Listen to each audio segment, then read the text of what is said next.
A good way to start the stream with that squeak.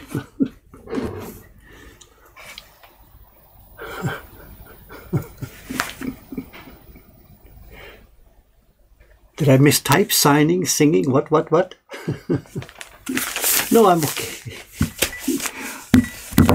Okay, we got a ton of different things to do this morning. A ton of different things. We've got this lined up. What's the order here? I think, let's start with the quiet stuff first. We've got some banging to do, but let's hang off on that.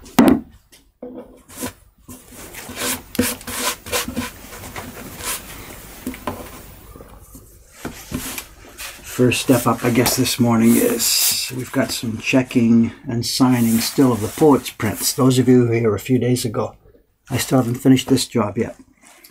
We have a pending order for a full set of our 100 Poets series.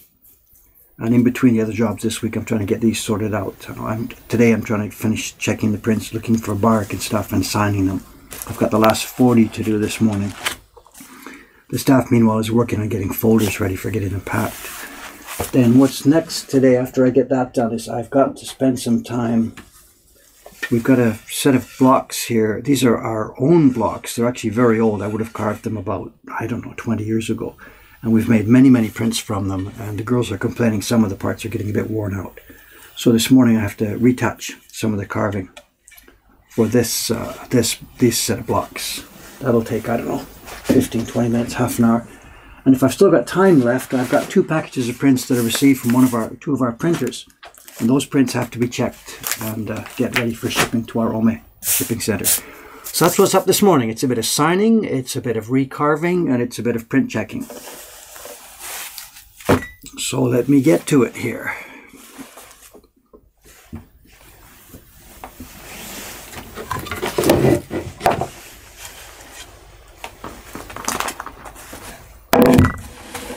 What's somebody asking here? Can we see the owl?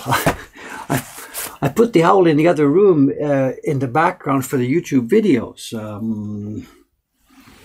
Is this something I need to do right now? I guess so. Okay, let's do this. Is this going to become a thing? Do I need to keep it in this room?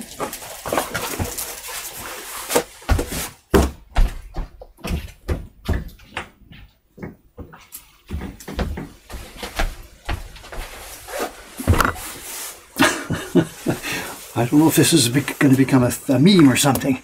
Hi, Tony, for those of you who weren't here the other day, I got a package from my mother just on the same day that it was her birthday, as it happened. And so she sent me a birthday present. She sent us an owl.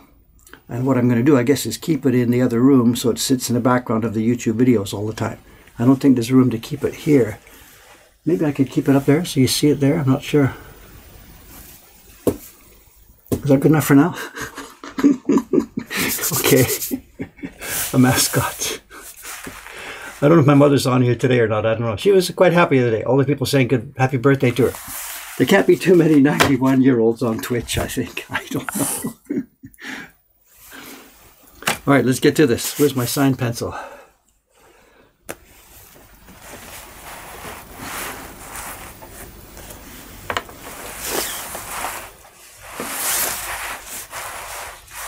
I'm going to do this.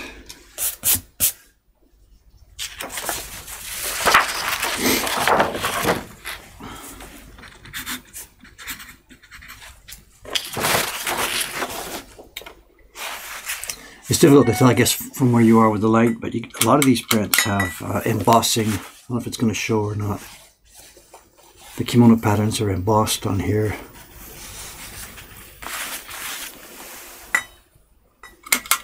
It was a fun project for 10 years.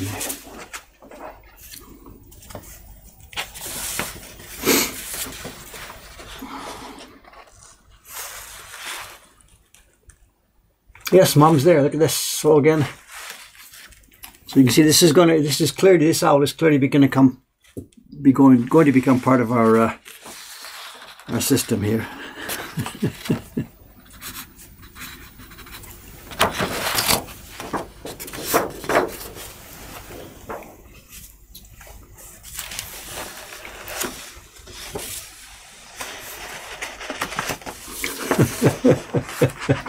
Look at this. So my stream has an honorary mother, not an honorary mother, a real mother.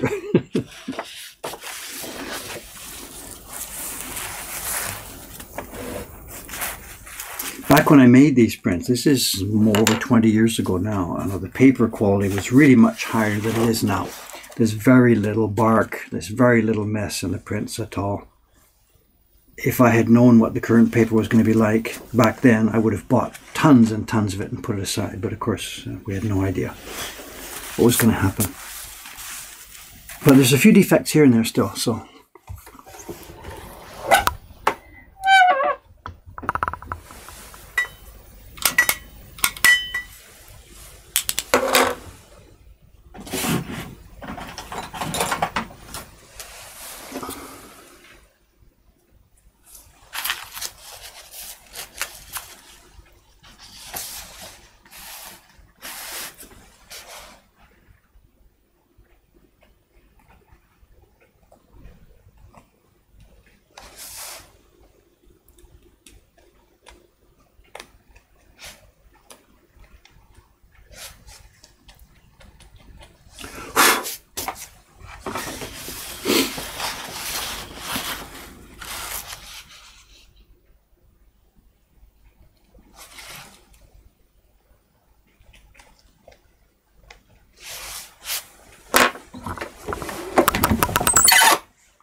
That wasn't chili. I can't blame that one on the paper maker. That was me. There was a dab of sumi on the paper on the block there.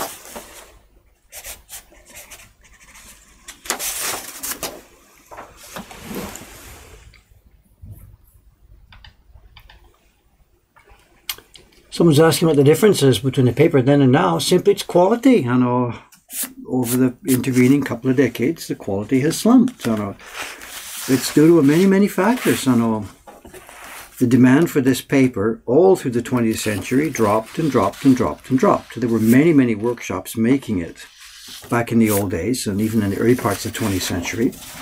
But over the years, as the demand dropped, because so few interesting prints were being published, there was nothing but the tourist business left. The demand dropped, the workshops fell away one by one by one. And we're now down to really the last 2, perhaps 3 workshops who make this specific kind of paper.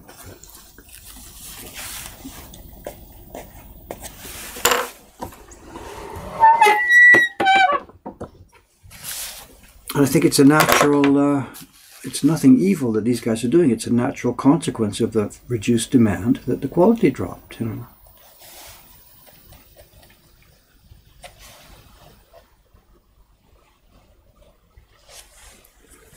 The number of people who knew what good paper is just dropped, you know.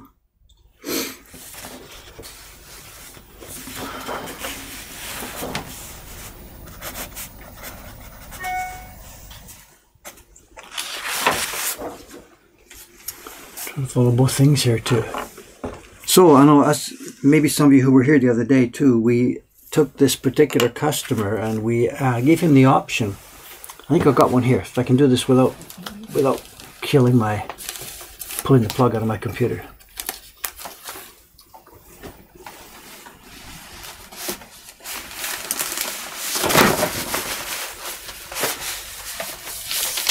Because we're basically making this set to order for the customer, not the prints. We're making the packaging.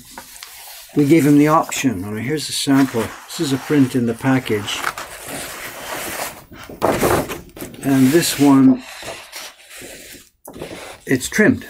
We took away the selvage, took away the mimi. Last time we made prints, packaged them in this form. And because this new set's being packaged just for this customer, we gave him the option to have the paper trimmed or to leave it in a natural selvage. And he wanted it natural, so it's easier for me actually to do it this way. We're going to package these today and tomorrow. And we're going to leave the natural and all.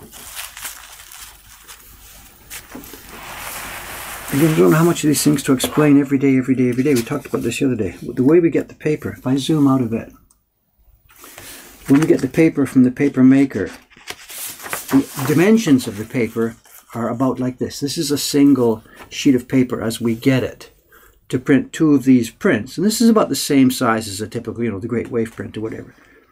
To make these prints, we cut the paper in half. So we lose the natural line on one side. And then in order to put it into our registration marks, we have to cut also one corner here on a 90-degree corner.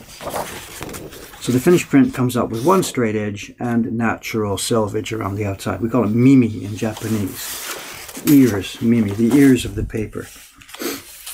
And this collector, when Cameron wrote to him the other day, the collector said, sure, if it's possible, I'd like to leave the natural selvage there. So it will be.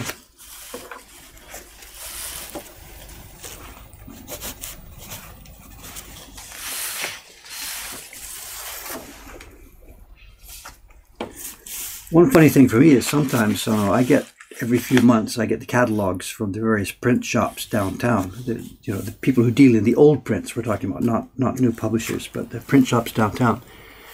I get their catalogs, and the first thing I do is I flip to the back section of the catalog, because usually the catalogs are arranged by, they put the expensive old stuff at the front, then they work their way down, then they put the modern stuff, and then they put miscellaneous things at the back of the catalog. And frequently, my own prints are in there. I come up, I look in the catalog, and maybe it might be a partial set or a broken set of my poets prints in there, you know. People who bought them from me 20, 25 years ago, a lot of those people have actually passed away now, and their kids or their inheritors put the prints into the market. So it's a measure of how old I am now that my own stuff is coming back into the used market. Someone's asking, you know, about this straight edge. Why not use it? Why not, you know, tear it apart so that it makes a decal? We have no choice. We need that straight edge for printing. We need a good, clean straight edge for putting this thing in the registration marks for printing. If we did a natural decal, we'd have to cut this corner and cut one line there. It would still look a bit funny. And anybody who's going to frame these frames them anyway to mat out that decal. So.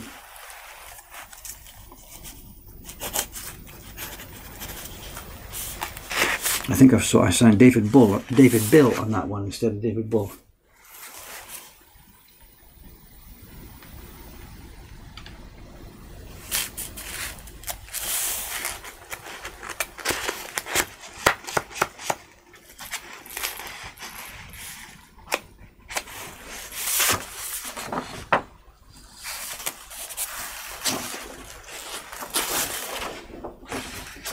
Here's one. Look at this. This is unusual. There's a big lump of, I don't know if we can see this or not. Let me get it. I don't know if you're going to be able to see this. There's of course not. There's a piece of bark just inside the paper. It's between the top surface and the bottom surface. I don't know if it's going to be visible. Get the owl out of the way here, excuse me. Yeah, you can see something here. See the shadow of my finger. And what you're seeing the lights from the back here. So you see the shadow of my finger, and there's a piece of bark inside the paper. And it's visible as a shadow from the front. The question is, do I take it out from the back or do I take it out from the front? I think I'm going to take it out from the back. Let's see if we can do this. Try and zoom in here just a minute. Let me try and get this. You may be able to catch this if I... Can you see the little bump there? This is a bump where the little thing is bumping up the paper on the back.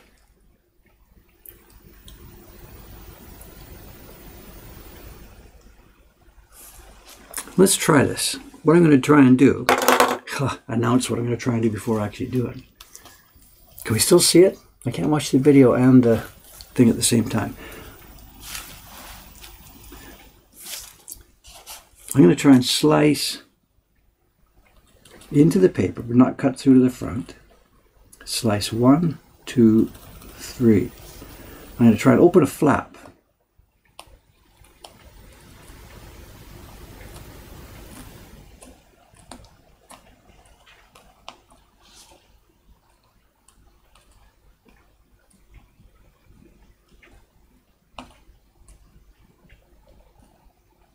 Open a flap and expose that thing.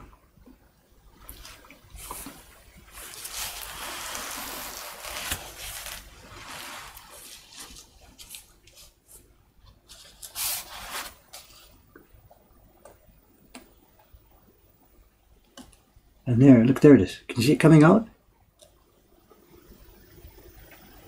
I'm under the microscope so I can see it. There's a piece of bark coming out. So we've opened a flap. This is surgery. Opened a flap, peeled out the bark, a tiny dab of glue back in the spot.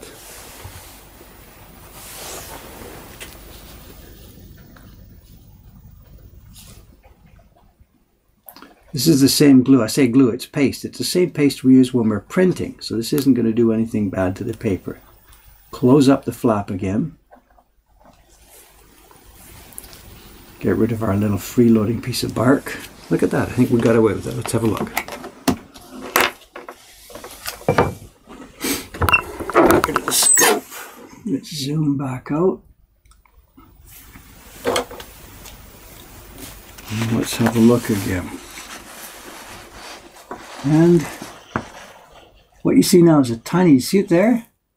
A tiny bit of a light spot just at the end of the tip of my fingers, a shadow. Because the paper is now a tiny bit thinner in that spot where the bark was. But when we look at it from the front now, because it is light and white, there's no way. This is completely now invisible. The fact that the paper is a tiny bit thinner there is irrelevant. Nobody will ever notice it. Good, got lucky there. Nice clean one. Anybody need any brain surgery, just give me a call.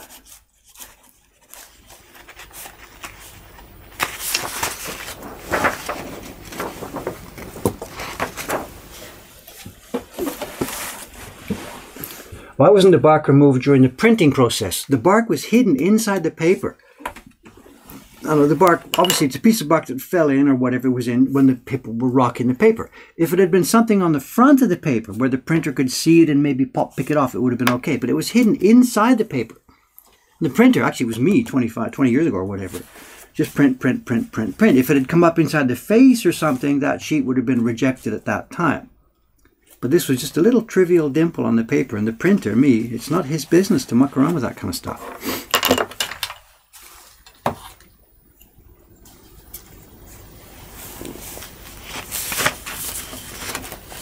Sometimes you can't get them out if it's too much bark or if it's in a critical place.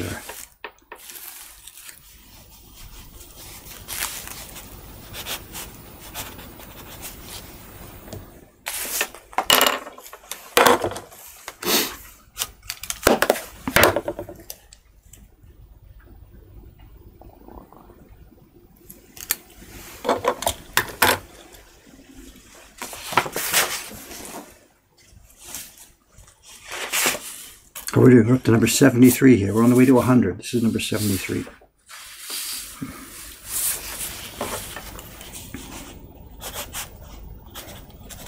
If I was really showing off, I would be sitting here reciting the poetry to you, but no way. I can't do that anymore.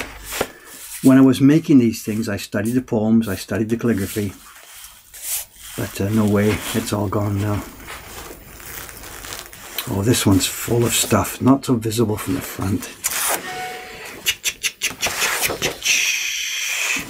I don't think you can see this. Can we do the same thing? Excuse me, Mr. Owl, you're a little bit in the way right now. There's another one there. I don't think so. It's barely visible from the front. I don't think I should fool around. Now, if we look at it from the front, you can maybe see something there. I don't think this should fool around. It's just going to be disruptive, I think.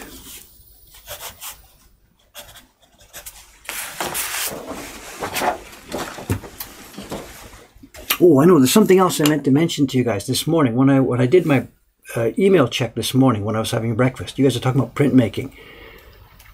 There was an interesting, something came up on Yahoo Auctions this morning here in Japan. For those of you who don't know about this, Anna, there's no eBay here in Japan. Most of the auction stuff is done on Yahoo. Yahoo Auctions is very, very, very big. And every day, every night, prints come up, wood blocks come up, old tools come up, all kinds of stuff comes up. We're watching it all the time. An interesting auction came up this morning. I'm not going to buy this. I'm not going to bid on this, but this is so much fun. Have a look at this. It's an old type of press, printing press. It's, well, whatever. Have a look at it. Those of you who are interested. This is not Japanese woodblock printmaking. This is a small printing press.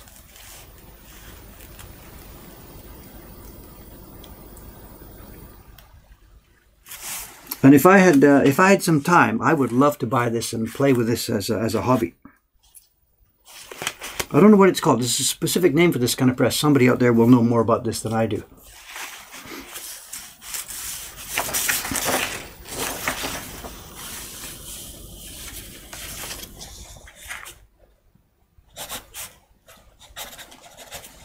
And it's up for auction. The starting price is 50,000 yen, which is what, $500. And it's got a buy now button for $1,000.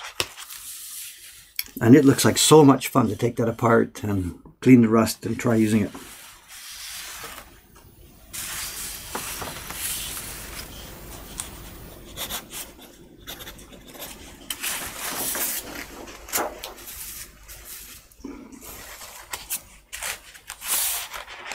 For making crepes, yeah, like it so.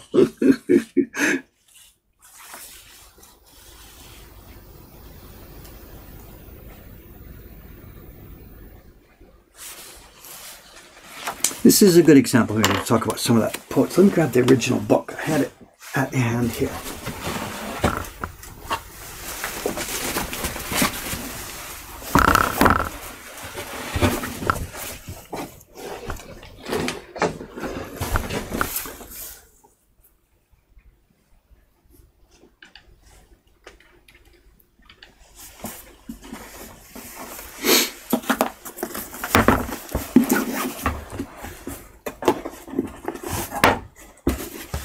Here's something about the Poets series here. We showed this the other day. This is the original book. You know, I reproduced for the Poets series. Here's one of my prints. Let's find the original that matches. Something interesting to mention here. Somewhere around here, 70. Here we are. This is the original book from 1775 that I reproduced. And let's compare one of the originals. Let me see it. Here it is. It's one of the emperors. This is Juntokuin, one of the emperors. And you can see what I've done. I followed basically the same color scheme, lightened it up a little bit. They were trying to keep the book as cheap as possible, so they kept the number of colors quite a lot down. They weren't willing to spend too much money. The book would have just become way, way too expensive if they had done that.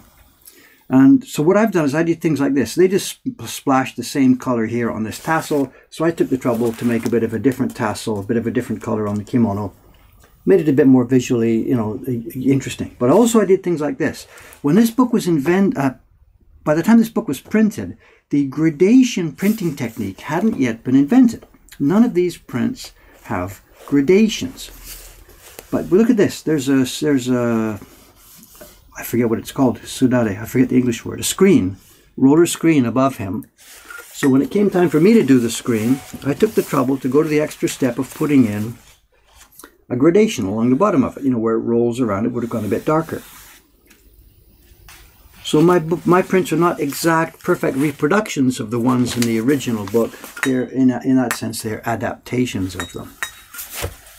This is cool, eh? 1775. It's just an indication of how good that paper is, how strong that paper is. Anyway, back to work, Dave. We've got too much to do here this morning.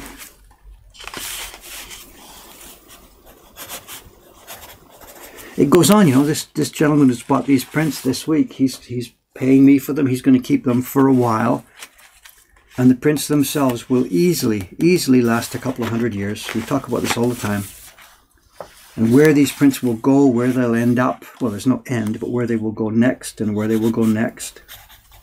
Who will look at them, who will see them.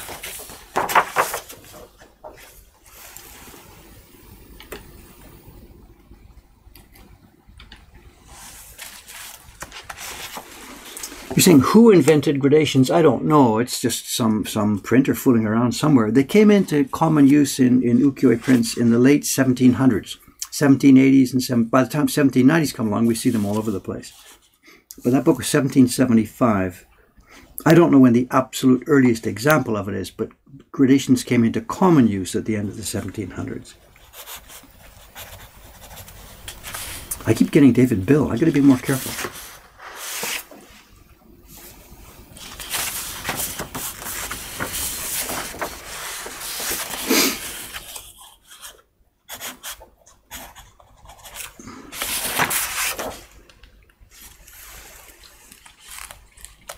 Why am I signing them? Well, I'm signing them because I made these prints, and I'm not sure what I can say.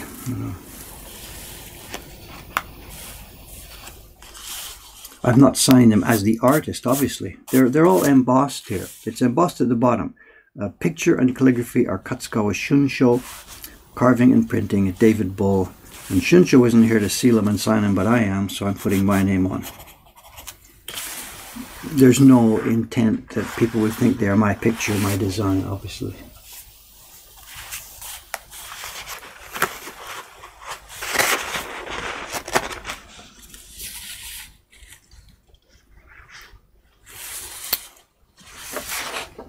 As to why signings go in pencil, I know that's just simply the custom in printmaking. I don't know anything about that. I don't know. I think perhaps pen ink might be too prone to spreading or something like that. Pencil is just clean and clear, and nearly all artworks that are signed in pencil. There's a dot there. That's a dot on the front of the paper. We can get rid of that.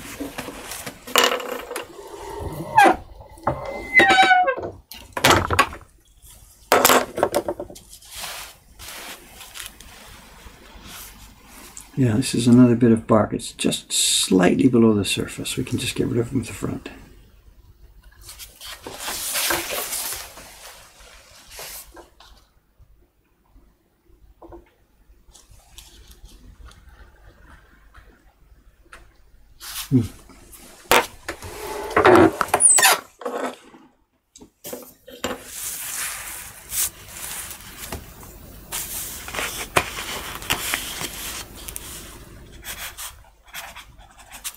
We're up to number 83. 17 more. Hang on, guys. Then we'll get some carving done.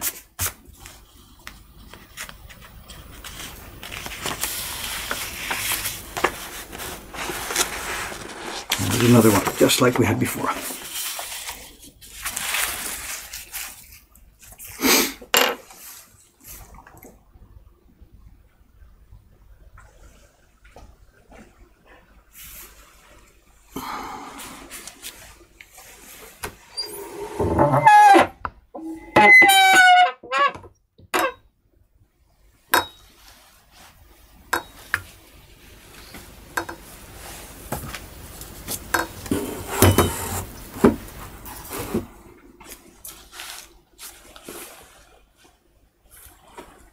Let's try another one.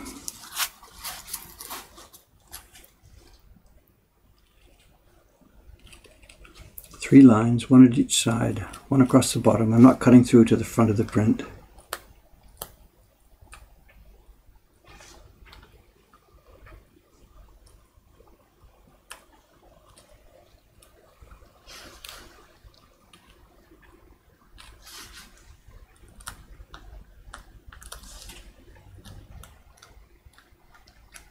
This is actually a piece of wood. It's not bark, it's wood from the inside of the mulberry. Look at that.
85, 15 left. Oh, this is Saiyo.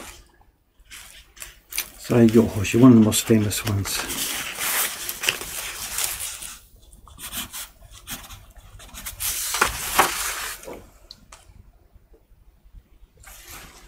Someone's asking, have I ever found beetle parts as inclusions? No, but we do occasionally get mosquito larvae. I know, in Iwano-san's paper that's not so common, but we have paper sometimes from Yamaguchi Kazuo-san. And one particular summer, or I guess it was autumn, I suppose, when we got the paper, summer or autumn, we got the paper, started printing it, and there's this funny little stuff in some of the sheets all over the place. I got under the microscope, and what it is, it's mosquito larvae. So he must have had mosquitoes laying eggs in his, the thing that they rock the paper from. And there was mosquito larvae scattered all over through the paper. They were almost transparent. So we sent a bunch of it back, the ones that had the most visible mess on the front, we sent it back. And maybe he himself had never noticed it. So.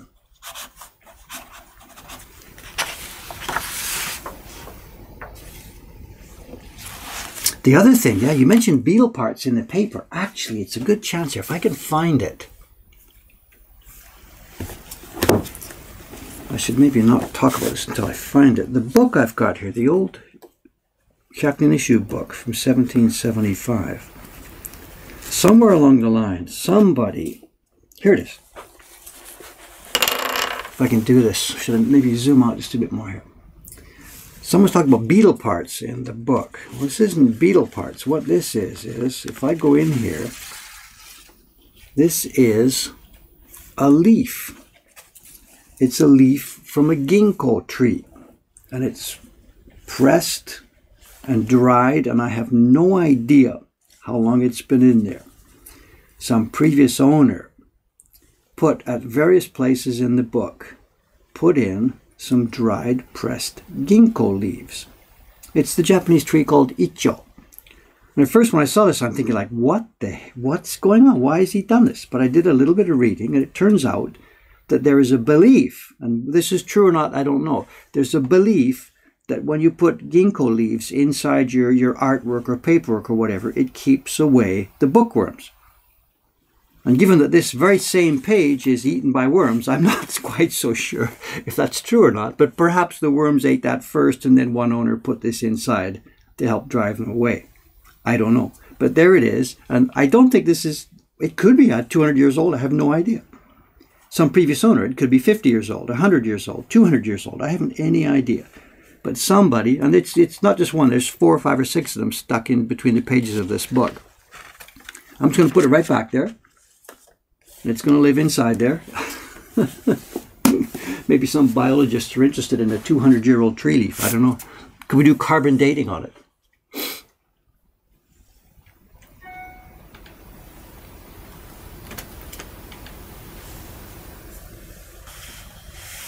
And I have no idea if that's a true story, if it does help or not. I have no idea. I just pass it on. Maybe somebody's already on Wikipedia doing research. I don't know. Do ginkgo leaves actually help against bookworms?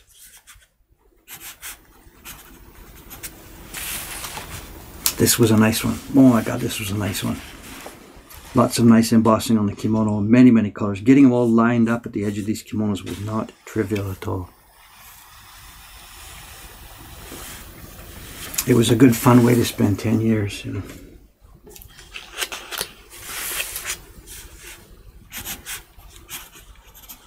I think the other day I showed a slideshow about this. I think I kept it up just so people who don't know about this. Again, this is the series. That's the small snapshot taken at the final exhibition in January of 1998. Young Dave and his 100 prints. And this was some years later. On one of the universities here in Japan, they have a library with research materials related to this poet series. So they bought my set. And this was one of their own exhibitions when they were exhibiting old books related to the poets. And they put my stuff on exhibition. 100 prints. You can see them there. They're in sets of 10 on the wall there. There's 3 sets at the top, 4 in the middle, and 3 at the bottom. And when I was making it, I broke them up into sets of 10.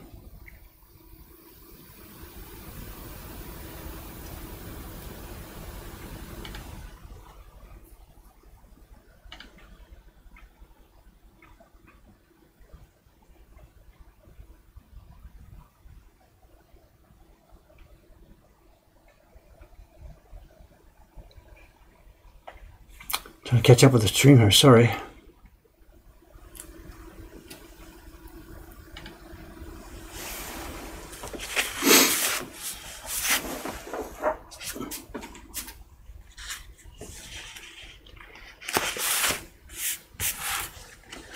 Can't blame this on the paper maker. This is me. There's a blotch of pigment there. Can't blame anybody else about this one.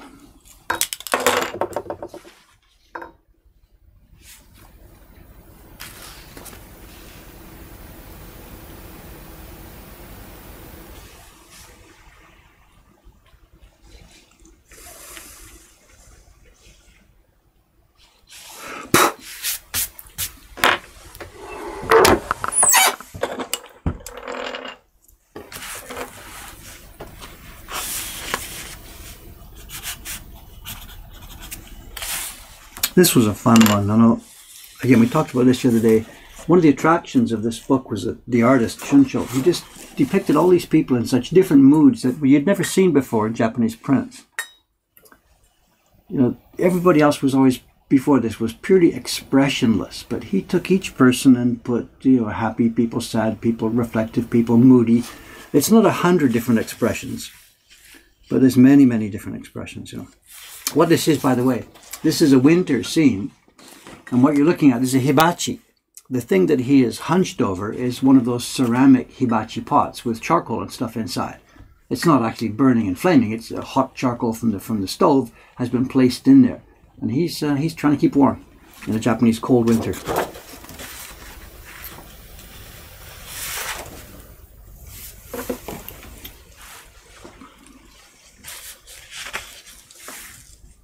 Okay, number 92, getting close to the end here.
Well, the new Twitch stream YouTube channel. I have mixed feelings. It's okay. Go for it. Go for it. I'm happy to have the material out there. It's fine, I guess. I'm laughing as I say this. But one slight downside for me now is that up to now, the things I put on YouTube, as I mentioned in the fan page the other day, up to now, the things I put on YouTube have been curated. You know, I say what I want to say. I make a preparation. I show stuff, and here's what I'm thinking, and you know, it's an actual production. But now, you guys are doing this. You're putting all these things every day. Now, everything I say online is now being like preserved for posterity and stuff. You know, and I'm laughing as I say this, so don't misunderstand. I'm not asking you to stop doing this, but it's a bit of a different feeling for me now. Everything I say is going to be preserved. I mean, do you want to work like that and live like that all the time?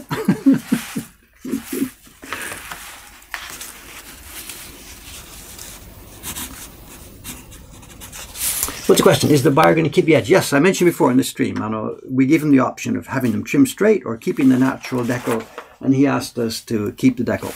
Okay, here's the last two, number 99 and number 100. In the original running of the poets, you know, the last two are emperors. The first two, number 1 and 2, are emperors, and the last two are emperors.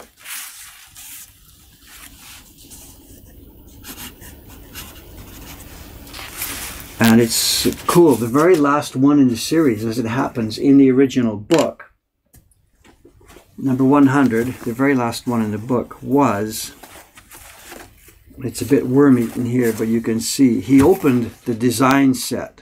Shunsho, when he designed the prints, he opened it with a famous emperor standing behind a transparent screen, and he closed it with the final emperor with the screen rolled down and closed. And I kept that part of the order. I opened with number 1 and I closed with number 100, even though I mixed them up in between. So my own final print was like that. The screen rolls down. There we go. 10 years of work complete. And the very last color I put in, and I remember doing this because TV crews were watching as I printed the 100th copy of the 100th print. The very last color I put in was the gradation on this tassel. And my daughters had come over from Canada to visit me for this. The TV crews were there. There was actually, in the room where I was printing, the TV people and the magazine people, they were wrestling, trying to get position in front of me to get the best shot of this. It was a bit hostile for a few minutes there. I had to tell them, look, shut up, quit. This is a big deal for me. You guys just sit down, shut up, and watch this. It was a bit of a difficult. They were all trying to get the best shot and the best shot and the best shot. Okay, there we go. The 100 prints are checked, signed and sealed, and later today off camera we'll be messing around making folders. Actually, I'll probably still be doing it tomorrow. That might be tomorrow's stream. Here we go. 100 prints. 10 years of work carving them. It took about 1 each month. There we go.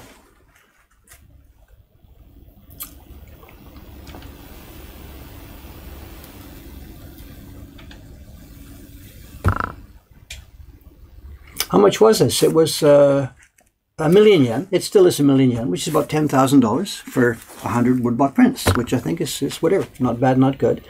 The book we published, the Ukiyo-e Heroes book, that was 10 prints. They were a bit more. It was 10 prints, so it's $1,500. This is $10,000 for 100 prints. I'm not trying to sell it here. We don't have that many sets left, so it's irrelevant here. But okay, good. Now, let's get on some real work. Carve, carve, carve. Enough of that signing business. Okay, what we've got here. Actually, I should link to this. I know if somebody can do this for me. If you go to our Mokuhankan catalog, this is print number 19 in our catalog. How many sets left? I don't know, about 10 or 15 sets left. I'm not quite sure. What is the water? The water here, everybody asks all the time, all the time, all the time. The purpose of the water flask here, it's not a bong. Please, it's not a bong. I don't do that stuff. The purpose of the water, I must have explained this 5,000 times, but it's okay. If there were, I'll try and do this. If there were no flask here, let's move it out of the way just for a minute. If I've just got a light shining on the block, let me get a piece of paper so I can show this. If there were just the light and me, if there's lines to be carved, whatever. When you take, oh, can you see it? Let me zoom in. Okay, here we are. There's the lines I'm going to be carving. The light is right there, and look at this. The shadow of the knife, can you see this? The shadow of the knife is so strong that it's really hard to see which is the line that you're carving and which is the shadow of the knife. But if you put the flask in the way, now the knife becomes, what's the word? It becomes diffused, and the shadow of the knife is no longer strong and sharp. So when I'm carving down a line, I can see clearly what is line and what is shadow. So that's the purpose of this thing.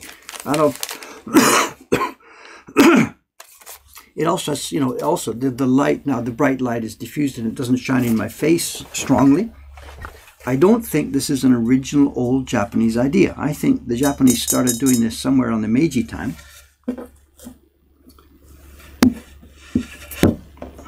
Okay, now what am I doing? Mr. Alski's out of the way here. As I said, this is, did somebody find the link here?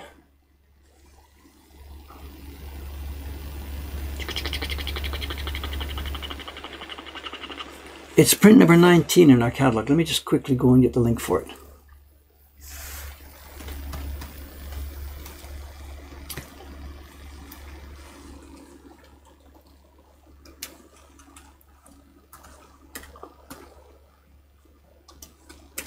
Almost certainly someone's going to beat me to this here.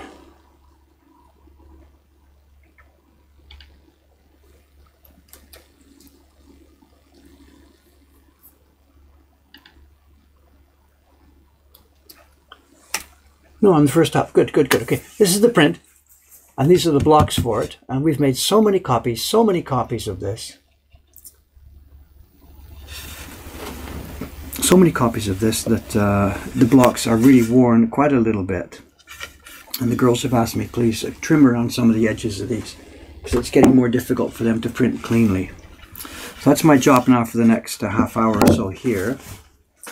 I'm not sure how well we should zoom in. I know I'm going to be moving the block around quite a bit, so let's try and find a spot here.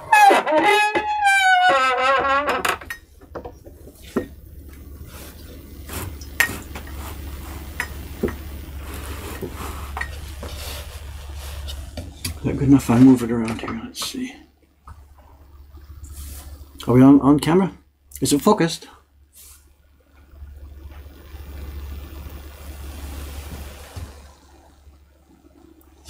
Okay, hey.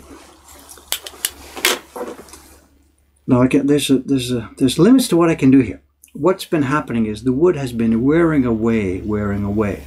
So the sharp edge has become rounded and lowered. Now I can't put wood back, but what I can do is, what's happening, because it's lowered, they're banging in this area, the area just around the outside of where the printed area is. They're picking up pigment from here. So it's my job now over the next this morning to try and cut away some of the surrounding area here, especially here. They're having real trouble here. So I've got to sharpen this here now. This is perhaps not going to be so interesting. I'm sorry, I don't know. It's something I've got to do here.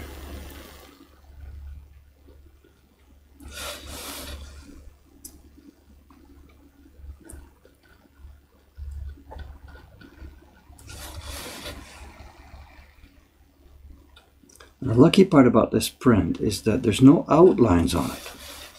If there were outlines and color blocks get worn out, they no longer fit within the outlines. But this print doesn't have outlines. So I can sharpen up these edges without screwing up the block set.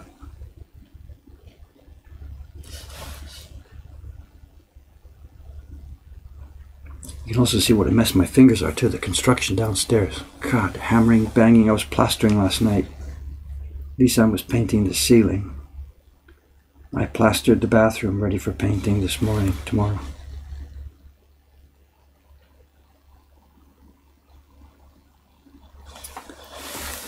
Got to get some more pictures for you from downstairs.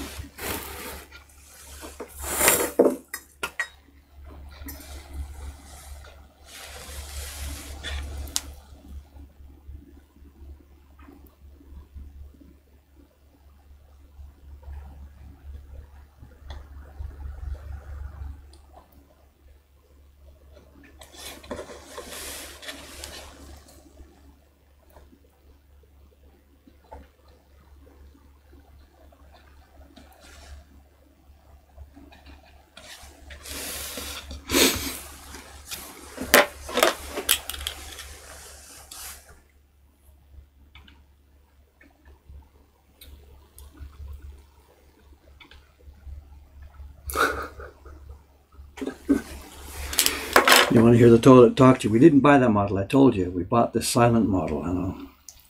We bought, a nice, good, modern toilet. In fact, it was delivered yesterday. The guy tried to bring it upstairs first. When we ordered it, we just ordered it to be delivered to our Asakusa address. And the local delivery driver, this is for the Sagawa company, he knows we're upstairs and not downstairs. So this toilet thing came with 3 different boxes. And he starts hauling him up the stairs because he doesn't know what's going on yet. So luckily, we heard the chaos on the stairs banging this box 1 step, 2 steps, 3 steps. One of our girls went outside and she stopped him. No, it's for downstairs. So.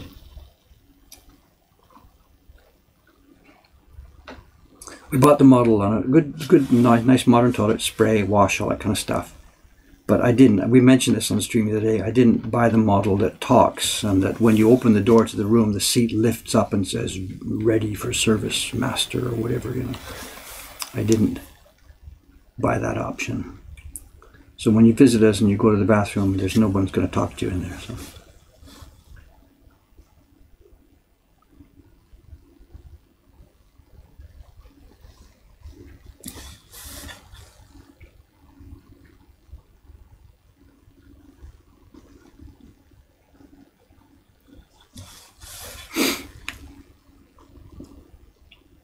When we first opened our shop here 3.5 years ago, we had a modern toilet in there, of course, and we realized that was a small problem and that people didn't know how to use it.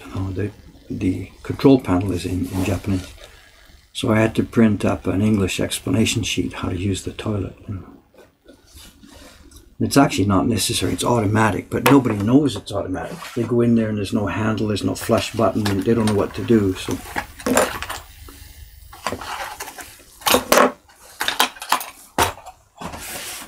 And it's semi-intelligent, the toilet, I know. What do you do about the downstairs storefront? Are you going to paint over it? No, we're going to...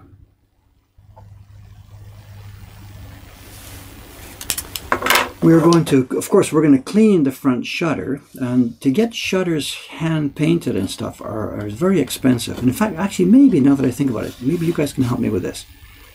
To hand-paint something on the shutter, the basic price quote we got was around, look at you my yen, 600,000 yen. So it's about $6,000 to order from a craftsman the hand painting on the shutter downstairs. Now, there's no way, that's out of our reach. We just can't possibly spend the money on that and do it ourselves. We don't have the expertise or knowledge to know what kind of paint to use and how to make it stick and all that kind of stuff, whatever. So we explored what they're called shutter graphics companies. We poked around, and there's a number of companies that do graphics. You send them your Illustrator or Photoshop file, whatever, and they print it out in horizontal strips on some super special sticky stuff, which you then put onto your shutter in horizontal strips so it rolls up okay, and when it comes down it looks like a picture. But in Japan here, they seem to have a lock on the market. There's a few companies that do it, and they are expensive. And they've priced it just sort of 5, 10, 15, 20% below the cost of a hand-painted shutter. Now their costs must be way lower than this, but they charge what the market will bear. If it's $6,000 to get a hand-painted shutter, then they're pricing their stick-on graphics at $4,000, when in reality it could be much, much cheaper. So we went online, Cameron and I went online the other day, and we found many, many companies, not here in Japan, but many companies in England that do shutter graphics. I guess there's a lot of problem with graffiti maybe and stuff like this. So putting a new storefront or a new sign on your shutter is much, much cheaper there because it's something that seems to be done more frequently because of the graffiti problem. So Cameron wrote to a bunch of these companies in England, please send us a price quote, blah, blah, blah, blah, blah. And not one of them has written back. And maybe they're just thinking they couldn't be bothered shipping one of these graphics to Japan or wherever, I don't know. So we're a bit stuck at the moment. We thought we'd like to try and buy one overseas, have it shipped over here, but none of the companies we wrote to have taken the trouble to write back to us. So at the moment we're just sort of hanging, we're waiting. It's not important for us right now. We got to get the shop open first. But at some point we do need to get a nice shutter. And $6,000 is just not something I can afford to spend on that right now.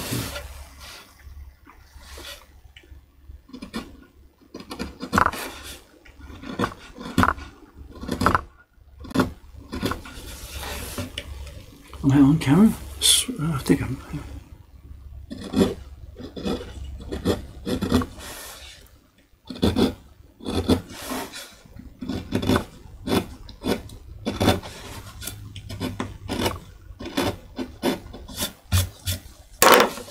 This line was also trouble, I know. I tried printing this one myself.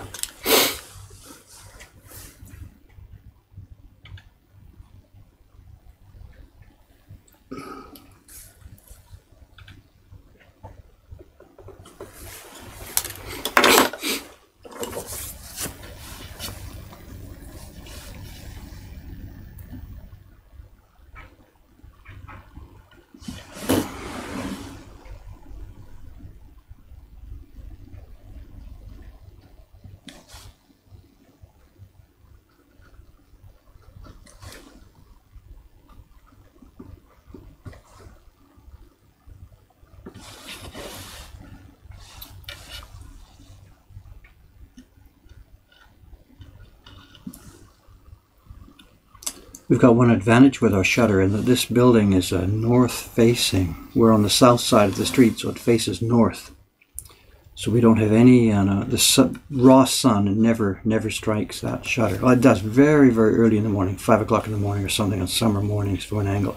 But no strong sun ever strikes the shutter. So whatever we do put on there should be pretty long lasting.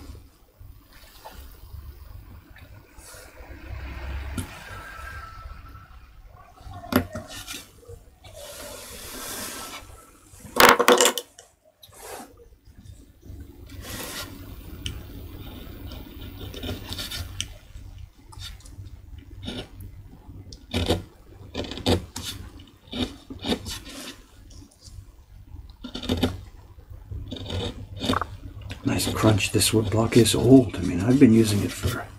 When did I carve this? This would be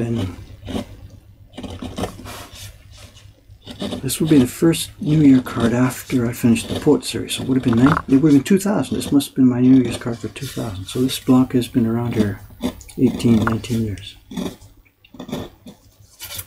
And we've made 1 or 2 copies of this print from it. Yeah.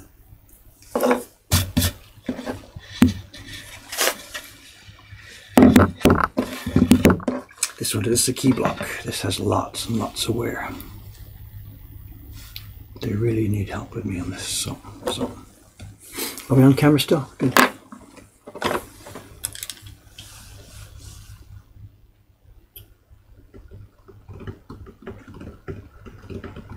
There's a Canadian place in Ontario. Okay, I'll write to them because the ones we wrote to in Britain are not following through.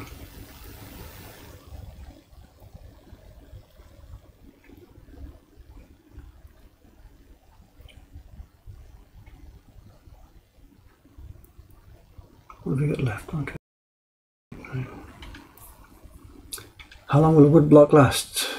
Well, it depends how many copies you take from it. You know, the most experience we have is our print party room, where the blocks over there get really abused. They get printed heavily and roughly by people who don't know what they're doing.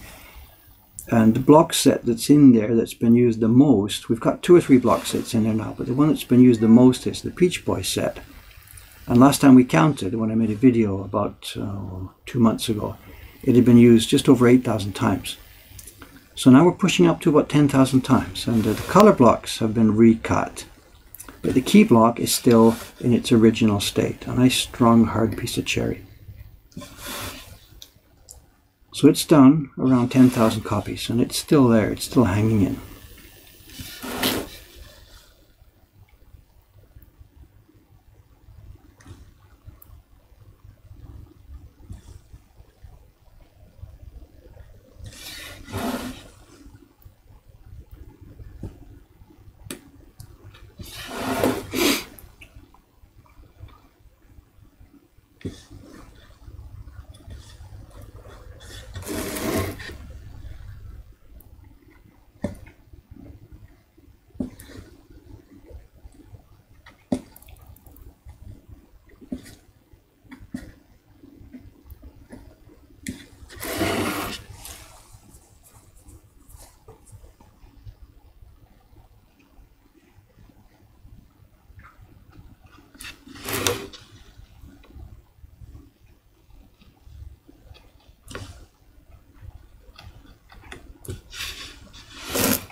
My fingers are a mess now. I'm sorry. With the construction downstairs, it's really difficult. It's winter, everything's dry.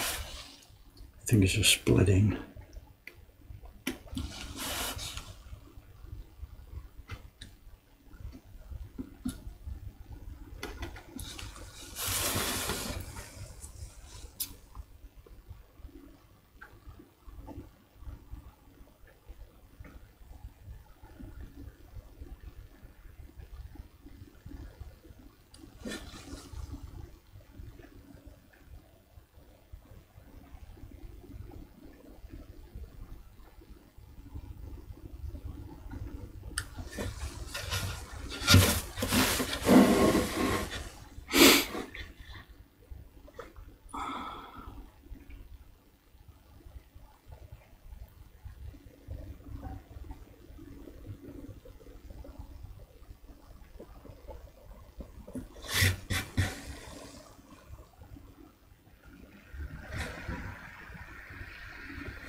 see what's going on here.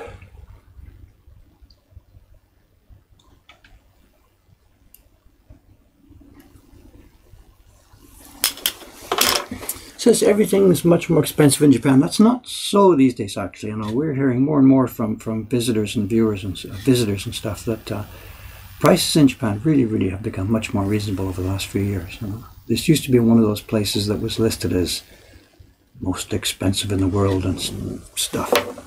And I think if you're trying to live as one of those, you know, expatriate executives and send your kids to private school and eat nothing but steak and stuff, then yeah, it's an expensive country.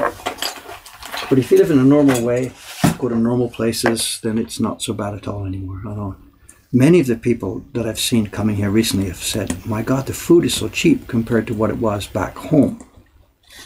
I know the guest I had here a few weeks ago, he said the same thing. He was quite surprised about how inexpensive and high quality the food was, you know, compared to what he was used to back in England, you know. So on a daily life level, you know, it's not such an expensive place, I think, you know, at least as far as, you know, major global cities go. You know. Back in the bubble era, it just used to be staggering, but now it's okay.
How would carvers back in the day do delicate work without a microscope? They were they were younger, meaning whatever. Each carver worked for as long as his eyes would last. I know when they were young, their eyes were good, obviously. As they got older, their eyes got worse. You know, within an era without lenses and microscopes and glasses. And there's nothing to really say. Each person worked for as long as his eyes would last, I guess. And it's DNA. Some guys could end up doing it longer, and some guys couldn't. And I suppose once your eyes started to go, that was it. You got shifted off delicate work, and you ended up doing rougher work, you know, carving blocks for food wrappers and stuff, you know. There's no documentation on these things, how people organized their jobs in each workshop, but it's obviously, you know, once you got to a certain age and couldn't see what you were doing anymore, you were taken off delicate work. So there were probably very few carvers who worked. You know, I'm 66 now, and if I didn't have glasses and didn't have a lens, I'd be in trouble. I'd be doing nothing but pretty much basic rudimentary work. Because I have these tools, I can keep, you know, I can keep alive. I can stay working, but it's all DNA. The old guy, I've talked before about this, the old guy who helped me, Ito-san, the guy who was in that video, he stunned me with what he did with his work, you know. I'd sit there watching him, and this is in some of the video that I put up there, I think. I'd sit there watching him work, and he's working with no glasses. He's like 80 something, working with no glasses. He'd carve for a bit, carve for a bit, carve for a bit. Then he'd put his knife down, pick up his glasses, pick up the block and scrunch his face right up to the block with his glasses on and look at the stuff that he'd just done. He's inspecting it. Yeah, okay, good.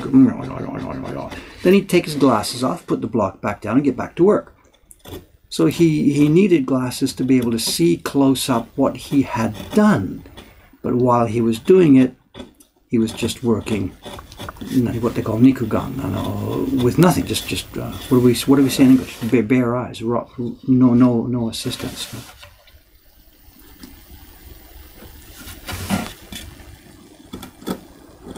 And whether he was just putting it on for the TV cameras or whether that was the way he really worked all the time, I don't know.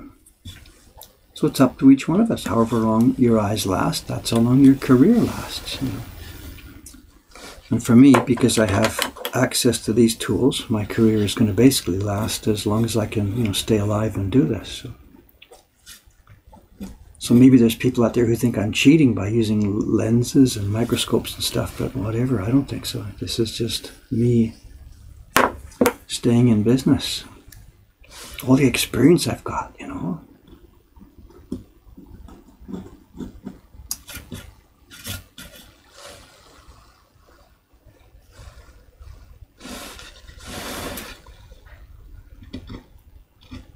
Lenses don't really help. All they do is just,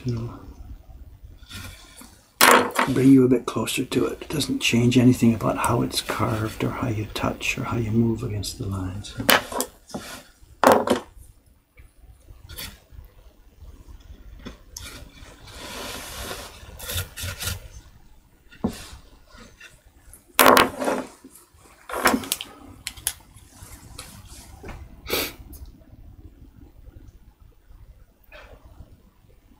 Someone's talking about crap bread in Tokyo. Yes, it's one of the downsides to living in Japan for me.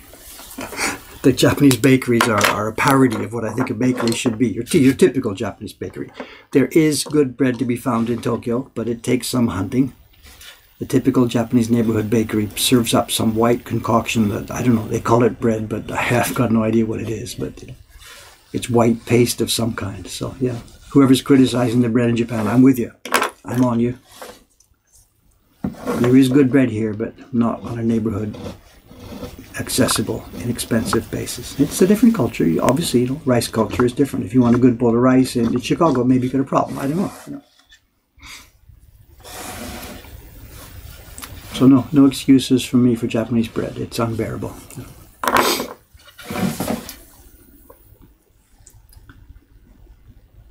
Typical Japanese bakery has something they call hotel bread. Oh my God, you never put such god-awful white, sticky, glutinous crap in your mouth ever.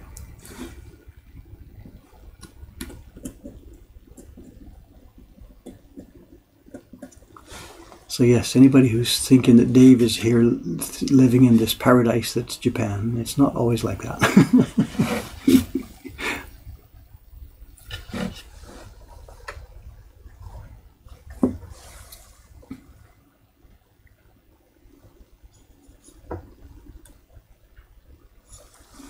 Don't talk about the bread.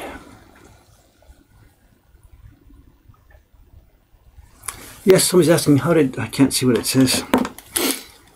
How did yesterday's meeting go with the printer? It wasn't yesterday, it was Tuesday, and it was a busy full day. Actually, we had a fun time, me and Kubota-san. He works by himself there in his own little workshop. He's one of the printers that used to work for Adachi in their heyday. And he's private now in his last days. He's retiring soon. He doesn't have much left. He's just a bit tired of it all. Printing is physically hard work, and he's kind of had enough. But we're using him for some of our work. He's doing some of our Heroes prints. He did the last batch of the rickshaw cart print for us. Did a really nice job. And I used him on Tuesday. I asked him to do the test printing on the snake, the serpent. And it's here. I got a copy ready to show you. Here. Can I take a break from this card? Let me zoom out a little bit. This is the test printing. We showed this yesterday, I think.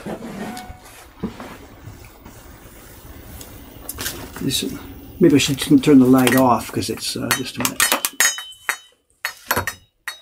Here we are. This is the first test prints. Wow. Of the Serpent Strikes, one of Jed's prints. The print itself has been around in Jed's catalog for a year or so, and the woodblock version, which we put in the Kickstarter last year, is now coming to life. And this is one of the test prints from Kubota-san. He and I did this together on Tuesday.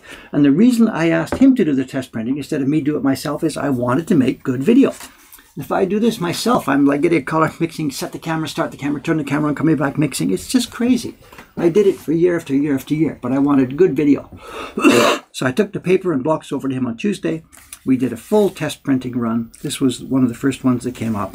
And I took 2 cameras and I spent all day recording. That stuff's all in the camera right now. When I'm going to get time to actually make the video and put it up, I don't know. But it's done. It's up and coming. And we found a couple of mistakes. I forgot to carve something at the end of the sword here, so I'm going to have to cover a new block for that. Other than that, it came out really, really nicely. I really like what we did, what Jed's design is, with the strong in the front, going lighter in the background, and then lighter, and then lighter. And just all these planes going back and back and back into the distance. I don't know if you can see. There's actually buildings in the back here that are faint. I love it when we do this. Woodblock prints are flat items, but you can make such depth in them.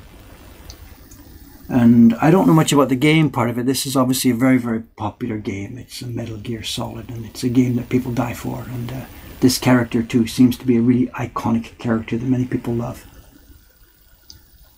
And Jed has done it nicely. The transparent thing behind the light, you know, this is just so cool. So it's not in the catalog yet, because we're going to first, the batch of printing that Kubota-san is doing now first goes to Kickstarter backers. And once those are out of the way, we're going to do a second batch, and they will go into Jed's catalog. So I don't know exactly when it will be up online. What's this? It's end of February now, maybe middle of March. This will be in Jed's catalog. So watch his Facebook page or our Facebook page, and this will be available then. So I'm really, really happy to have another Ukiyo-e Heroes print come to life. We've been so slow getting these into the catalog.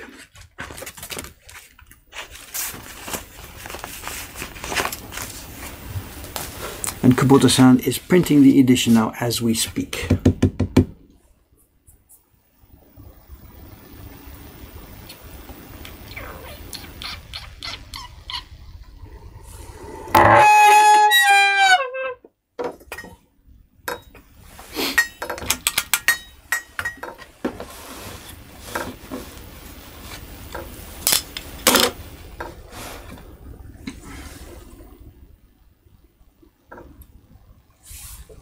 Trying to find a spot where I was. Is it going to focus? I don't know. Let's see.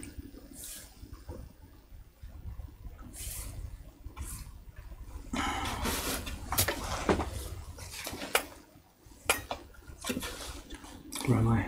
Yeah.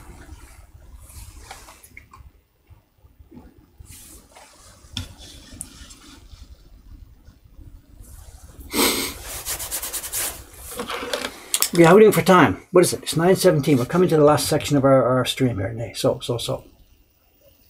Is Dave carving the Serpent Strikes? No, the Serpent Strikes, the blocks, the print you just saw, this was carved, the blocks for this was carved by our young carver, Kawasaki-san. She's the one who's been doing all the subscription prints for the last couple of years. So over the past half a year or so, she's been carving this one, taking her time. She does a subscription print, then takes some time to carve this, goes back to subscription, takes more time to carve this. And finally, after 6 months or so, it was finished. So the blocks Tuesday went for the first test printing. I didn't carve this. Our young printer, Kawasaki-san, carved this, and she did a nice job. The beard, the lines, the naturalness on the barrels, the distant guys. I'm so happy. I'm so happy to have somebody on staff, a young girl, who can do work like this, you know. We're not all dependent on me anymore. Jed keeps talking about this. It's the whole point of that Kickstarter campaign 6 years ago, was to help bring up another generation of workers, and we're doing it. Now, switching back to my own work, this is not Snake. This is my own woodblock here from the crane print that's in our catalog. And the blocks have been wearing out, and I've got to touch them up.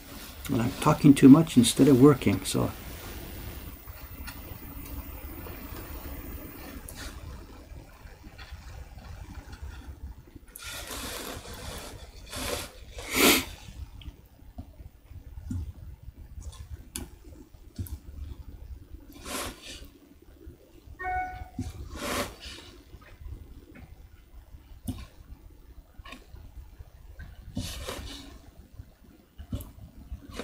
Look at this, wow.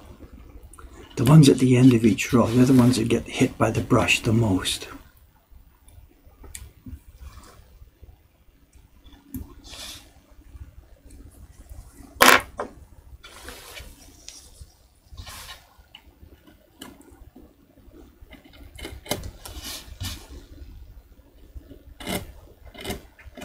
better bring that bit around, I think.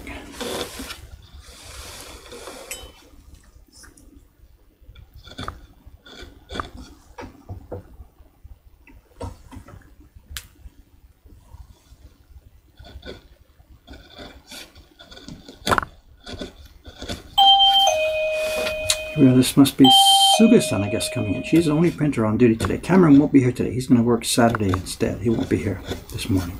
I think he said he's got to go and renew his driver's license or something. So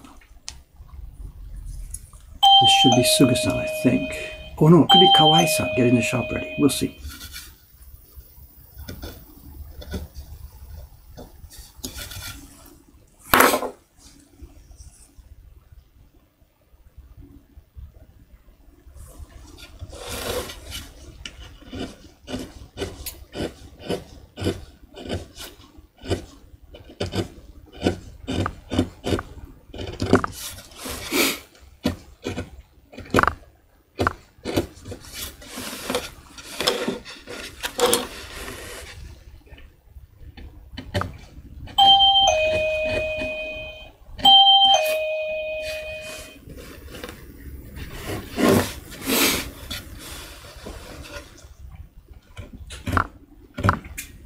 Yeah, it's Kawai-san. I recognize the footsteps. So I guess that's almost going to be it for me today here. I've got to get out now. And I've got to work on packaging those poets prints, because that customer has been very patient, but he's not going to wait forever. That's my job today, is getting that packaging done. So.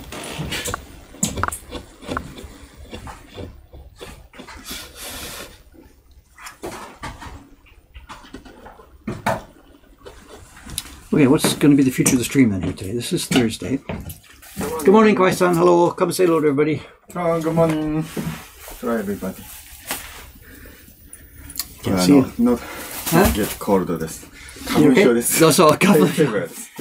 he said the mask isn't because he's got a cold. It's pollen. He's got a pollen allergy that even here in February already, it's coming up. So pollen, yeah, pollen allergy, kafun shock, isn't it?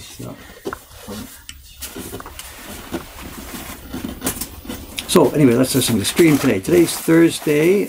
I'm gonna do this. I'll be sitting. So tomorrow's stream will be. I'm not sure. Tomorrow's stream, I might be fixing this still some more, or I might be gluing up the packaging for the poets prints, or I have no idea yet. Anyway, there will be something here tomorrow morning. I'm not sure what it is yet. But for now, what are you guys talking about? Pizza, are you? Pizza, my God. Pizza in Japan can be so good and so bad both at the same time.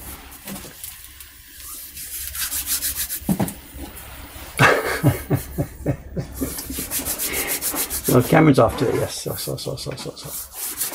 Okay, I do have to get out of here. Let's just. Thanks for watching. It's been a bit of a mixed stream today. Tomorrow might be even more mixed. Who knows? There was the third job I was supposed to get to. What was it? I forgot already. Oh yeah, checking prints. Maybe that's tomorrow. Who knows? Okay. Thanks for watching, guys. I suppose we're going to see this on YouTube. Are we in a few minutes? I don't know. That's the way it's going to go these days. So, thanks for watching in, dropping in. I hope something's been useful for you. I'll be back here again tomorrow, same time, same station. See you then. Thank you and good morning. I'm going to sign off. By the way, did you see Kawai-san? Did you see the new, what has become the new mascot for the stream? Yeah. We have an owl. Did you hear the story? You saw, did you? My mother sent this the other day. So. Huh? Yeah.